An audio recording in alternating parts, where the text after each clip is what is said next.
ایک سوال یہ ہے کہ ناپاک چیز ملا کر بنائے گئے کریم کا استعمال کرنا کیسا ہے اور وضو میں اس کا حکم کیا ہے؟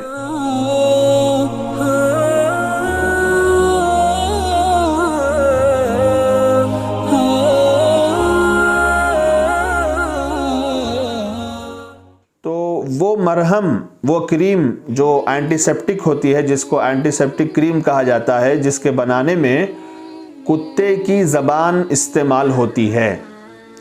اس کریم کے بنانے میں کتے کی زبان استعمال ہوتی ہے، تو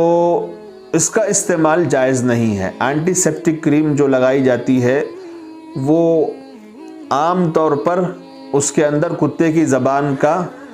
مکسچر ہوتا ہے، لیکن اگر کسی سخت ضرورت کی بنا پر اسے لگا لیا گیا تو بوقت وضو